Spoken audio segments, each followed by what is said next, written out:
What's up, y'all? It's Andrew. It is October 8th. It's a Friday.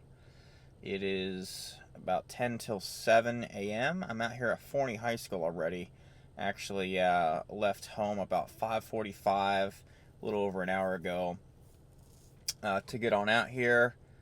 I've been working with Forney for a while now, as in like a few years actually. I've been their sound designer for fall band and indoor drumline, and this year is the first year I've really gotten to be super involved, and so I've been coming out each week to get their show mixed and all that, and the show's pretty far along, so there might not be too much to do today in terms of like big drastic changes that are interesting to watch and all that, but I'll probably get a couple clips of rehearsal here, and then I'll tell you guys a little more about the program once I'm headed home and woken up a bit more. I'm so tired.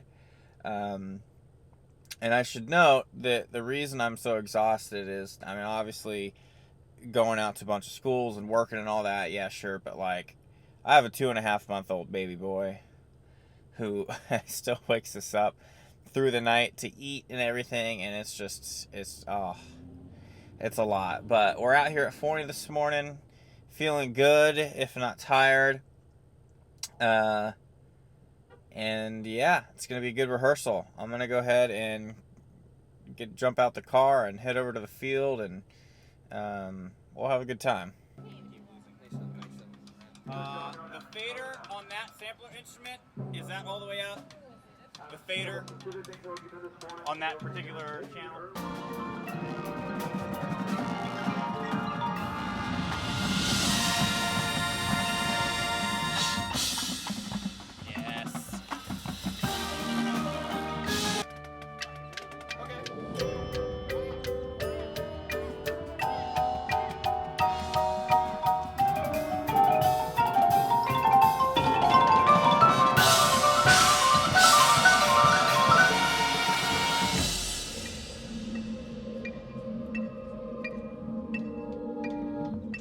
Is getting those cables I texted Cody. swapped out. That should be a big fix. But like I said, when we get in the lot tomorrow, if we're not able to plug in before then, we'll want to make sure that those aren't too loud. Yeah, that's pretty gnar. Because, I mean, we didn't use these. Right. I'm sure when we loaded them, we didn't consider the fact that we should maybe just take the cable. Yeah, that's... We need like 2 or 3 of these on deck. Also, these 2 to 2. Stock up on those balanced 1/4 inch to XLRs too. Yes. Everybody needs a bunch of those. Can I get those at Guitar Center? Yeah. How long? Like to 15 feet from her interface to right there from where? Yep. Let's just bypass all the connections. Go straight from interface, straight to snake. That'll do. 15s should be fine. Maybe 20s if they have them. Yeah, we can just rack them up. Just in case. In the moment, what are we talking? So what are the questions? So the question is, the Forney pit has a gigantic setup. We've got how many marimbas? 5 marimbas, a whole bunch of vibes, 4 vibes, a whole bunch of everything. We got 4 speaker stacks, timpani, drum set. Chimes, like actual chimes, not DTX. How is it that we move all of this stuff like so quickly and efficiently every single day? Everybody is assigned to make 2 instruments, one being their own instrument that they personally play, and then a second piece of equipment. Okay. And they have to do it in like 20 minutes. And we get here 45 minutes early to make sure everything's set up. So it's like a written plan, I assume. Like everybody's it's a written got plan. Everybody has a picture of it. And they know that they need to be set up and plugged in by a certain time. So really it's just setting the expectation and then making sure that they know that they do the same thing every day. Yes. Right? Yeah. And Holding you guys, each other accountable. Yep. And you guys move the speakers and all that yourselves and get all the cables and stuff plugged in. It's impressive, man. Oh yeah. Thanks a lot. It's just a huge setup. So there you have it. The Forney pit. So you guys are doing great. Looking forward to BOA this weekend. Yeah. Thanks Yeah. for yours. Yeah, so that was a super fun, quick, kind of impromptu interview with the Forney High School for an Ensemble section leader. That kid is a superstar, really helping motivate the rest of the kids to just be an awesome group. I think that a lot of the times when we're looking at electronics, you know, it's easy to get that tunnel vision of just making sure it works, but with all the work that we put in to make the microphones sound good and make sure that they're facing the right direction and all that stuff, you know, the group itself has to have a refined process of setting up and loading the equipment truck and taking care of that stuff, or else all of it, you know, it's not gonna work. Stuff's gonna break. And you know, if you're trying to do a big electronic setup but take too long to set up on the field or whatever, you know, again, it's a moot point. So big props to the Forney Front Ensemble for just having it down, man. They move 4 speaker stacks, 5 marimbas, bunch of vibraphones, xylo, Glock, timpani, drum set, mixer cart, synth cart, 2 bass drum gongs. It's just so much stuff. And then they've got the extra mics for the stage over there.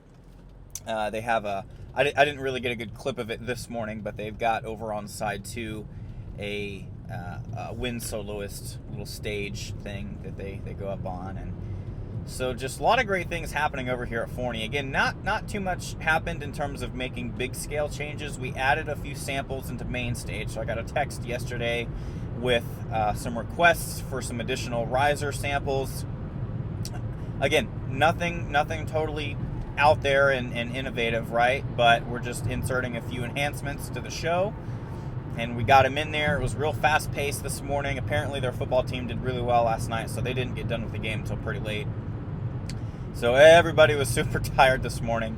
And I'm feeling a little more amped up now because that was such a fast-paced rehearsal. But I'm excited to get home, grab a quick nap, and then we'll be on our way to Nimitz High School. And I've consulted with them maybe 2 or 3 times already this season, just over the last couple months, with Mr. Dan Gelber as the percussion director out that way. So I've already done some work in their mixer, and I helped get them ready. I think the last time I went out there was getting ready for the HEB Drumline Contest Clinic that is hosted here in DFW. So we'll see if they've made some big changes or if they've sort of built upon what I helped to get set up for them. And again, as for this morning, it's just such a treat. Me and Riley Warren, the percussion director out here at Forney, me and Riley go way back. We marched Crossman together, and we've been writing drumline shows and marching band shows together for a while. Me, him, and Shannon Jacobs have written several shows as a design team. And in particular, their indoor drumline shows we've done completely, just on our own, like, because it's just percussion, right? And so I'm really thankful to be a part of Team Forney over here, and I'm glad that I got to share a little bit about their process and what's been helping them meet some success. So let's go ahead and, I guess, fast forward, or however you want to say it. I will see you over at Nimitz. And I haven't gotten to the scribble strip to color these the way I'm supposed to. It's blue, red, green, yellow, white. That's a flute one. Okay. That's the 2 bassoon one. No, that's Okay. clarinet. Sure. 28 and 29. Blue, red, green, yellow. That's bassoon. Okay. And this is the last one we added. Channel added. I just checked that today. Awesome. Awesome. We'll double check everything. And So, and none of the judges have said anything about, other than I like the sound of the solo. They're obviously really good players. yeah. I don't know that I've done. Now, I'm not even sure about EQing. I haven't touched the EQ. We might Okay. want to go into there. I forgot Let's take what button to get into. let's take a quick look I'm here. used to seeing because we did everything. So we've got, this is the first one, 26. Yeah. 26 is the flutes. So so nothing on the EQ just yet, but that is okay. We got a lot of time today. So it goes flute, then the clarinet, And then bassoon, right hand, and then left hand. And then the 5th channel, and the 5th channel is that alto sax. Good, man. Dan, I'm I gonna. didn't go into EQ. That's all right. I'm gonna. The live sound was okay, I thought. Sure. I'm still gonna go in. We'll put a little low cut on there just to get And out. low cut means So that means cuts those out. that means we're going to reduce the signal level of those low frequencies. Now, I can't remember how to get to the screen with that little orange thing that comes out, because I could see that better. So that happens. So when we go over here and we hit low cut, so when we hit the okay. low cut button, and then we turn that frequency up. Oh, there it is. Okay. Then I was working over here. Yeah, well, see, and that's what's kind of tricky in this mixer. It's the button and the knob is in the config preamp section, but we see it really works it here. But it's a part of the equalizer, where we see the change on the screen when we hit the EQ page. When it hits, whatever the orange is, that's not going to be played. In other words, this is like when it hits there.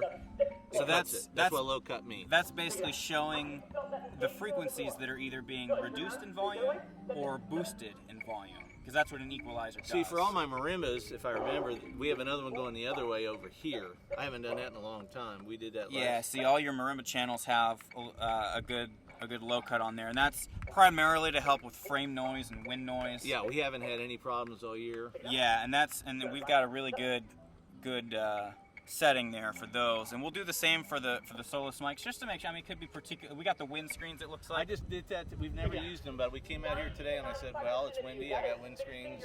Yeah. I don't have them on the boards, but that's okay. I thought the Solo was there's enough. I think with their stick bags and I mean, if it's worked for you so far, I mean, we have those things are expensive too. They're like $50 a pop. Doesn't seem. I don't know why. So yeah, I know that's some foam. Somebody's making money. But in any case, well, generally in wind solos, I mean, like a clarinet player usually doesn't play with vibrato, right? Yeah. Like in concert band. So EQ wise, what do you do with a clarinet or do you just leave it go? Well, it kind of depends on the mic and the speakers. So there's some variables that can color the sound. So basically, the goal of using the equalizer is to basically make the sound coming out of the speakers equal to that of the actual acoustic mic. So we want to make it sound as close to what we hear with our ears as possible, right? And so we'll usually a little low cut will help out, get the wind noise out, and then we'll also sometimes go in and find treble frequencies that are being you slide that thing across. Yeah, we call it the seek and destroy method, where we'll boost up one of the bands in the EQ, and we'll sweep and we'll find that nasty frequency, and then we reduce it out to a certain degree, and that can help kind of again equalize the sound. Well, both of the last few contests, no judges have said anything other than good stuff. Well, that's good. That's a good sign. Whoa. And we'll double check that the reverb and all that stuff is good too. And there are a few tips and tricks we can do in the verb as well. The reverb, I'm just using all reverb. Yeah, that was the first one that came up. It's a good setting. I followed the thing from Amplify step by step. That's a good book. Who wrote that? A few folks. All right, so this is really important to always double check your shock mounts, making sure that all the little bungees are on there correct. And this one looks like it needs to be fixed. Actually, some of these are kind of weird, like it's kind of missing here. So always double check shock mounts. Okay, so here's an example of where we have the Audio-Technica mic. So this mic is not in here correct. We see this little ridge right here. It's not easily sitting. There we go. Actually, it just wasn't pushed in all the way. There we go. So we want to make sure with the Audio-Technica mics, this little ridge sits all the way down. Like this one is either going in the wrong way or it's not been pushed in all the way. And we still need to fix the shock mount itself because the little bungees are either, I think it looks like some of them may be missing, but I'm still going to go through and make sure they're woven through correctly.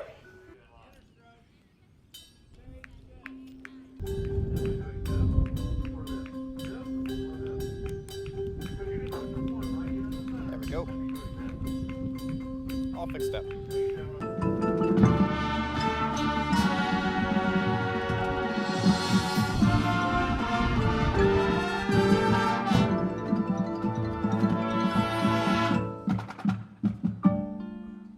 Alright y'all, pretty successful afternoon over here at Nimitz. Definitely a long rehearsal block. It's been a good long while since I've been in a 4-hour marching rehearsal block. My goodness, I ended up getting my umbrella out of the back of the car because it was just so hot today. It started cooling down, all of a sudden it's 95 out again. But I guess that's just Texas. It is hot down here.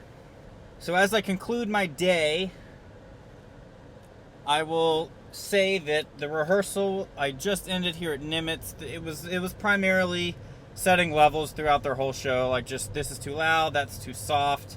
that type of thing. Let's save the scene. Let's make sure there's reverb. I had to EQ those microphones that I was working on when I first got here. They're little soloist mics.